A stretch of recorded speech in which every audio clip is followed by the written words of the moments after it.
Well, welcome back. The White House is sending officials to Mexico and Guatemala this week amid the surge in border crossings. This with the Department of Health and Human Services asking the Pentagon to house migrant children at 2 Texas military facilities. Joining me right now is Texas Congressman and House Financial Services Committee member Roger Williams. Congressman, it's great to have you this morning. Thanks very much for being here on these important topics. You say that they're also considering using Fort Hood, which is in your district, to house migrants. Your reaction to putting migrant children in our military bases? Well, it's a bad idea. I mean, at any given time at Fort Hood, which is the largest military base in America, you could have 50,000 soldiers down there training, doing their job, preparing, and to put children down there, illegals, is the wrong thing. I mean, it's not the environment for them. I mean, we've got you got shooting ranges, for example, that if any of those people got loose in shooting range, there's bad things can happen. And it's just a bad idea. I wrote a letter to Secretary Austin asking him not to consider Fort Hood and the other bases, and I never heard anything back. But we've tried this before. It doesn't work. Fort Hood is there to prepare our young men and women to fight for freedom and liberty and not take on another challenge like this. I mean, it sounds quite extraordinary to me to use military bases for this. What do you think the answer is, Congressman? I mean, we are having and all witnessing a massive crisis at our border.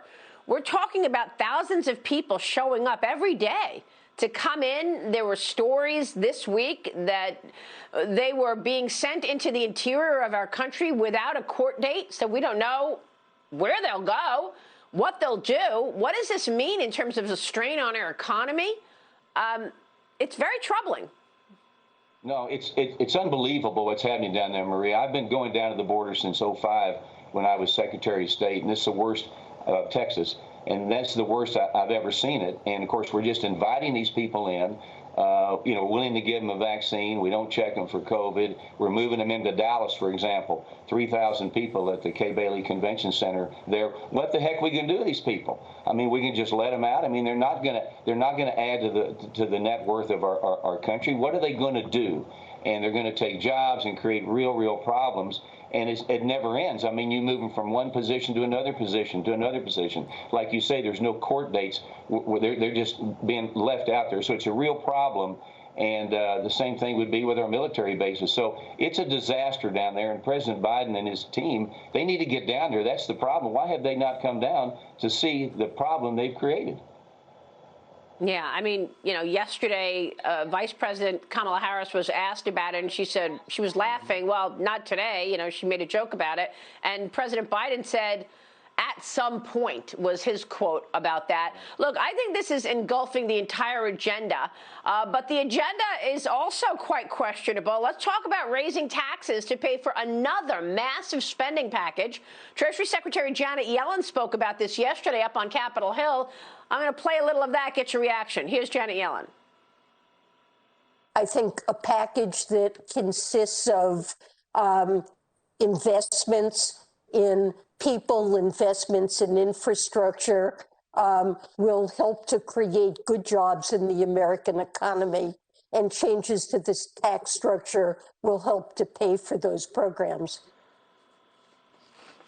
Okay, a change in our tax structure, a.k.a. much higher taxes. You were at the hearing. This is your committee.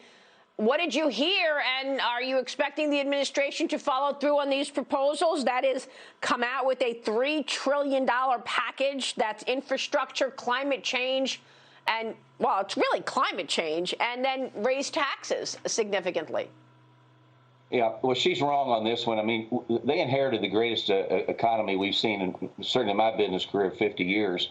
And you cannot tax people. You cannot tax Main Street, big business, small business, and expect to create a growing economy. You have to cut taxes, which we saw, which creates jobs and creates opportunity. And you talk about infrastructure. Yes, we need infrastructure. We need roads, bridges, ports. We need all of that done, but we can't raise taxes to pay for that. It's just not going to work. And a Green New Deal is really put in there. That's what they talk about, infrastructure. So it's not going to work. You can't. You have to have people that use it, pay into it. We've got, the Highway Trust Fund, for example, is broke because people use it that don't pay into it.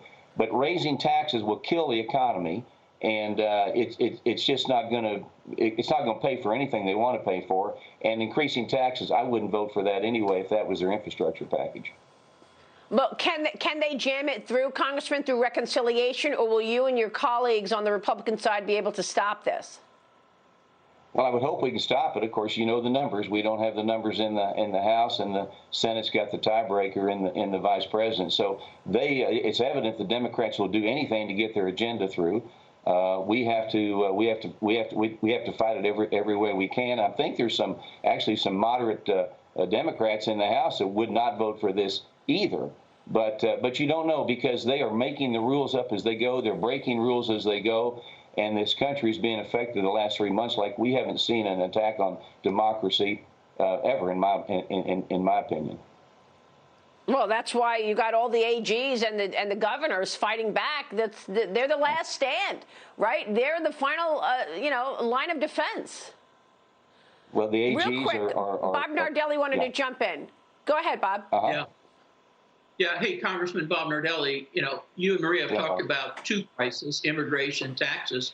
I think our country, this administration, and certainly Texas, is facing one in energy. When we spent 4 years getting energy independence, and on day one with this administration, it's gone. For example, with the XL pipeline, where Burlington Northern and trucks are now going to increase the carbon footprint for moving that oil, drilling, fracking. It's got to have a big impact on your state and our country. You're on the National Security Council. I mean, it seems to me this is moving in the wrong direction. What are you doing to represent Texas in energy for us in the administration, this administration?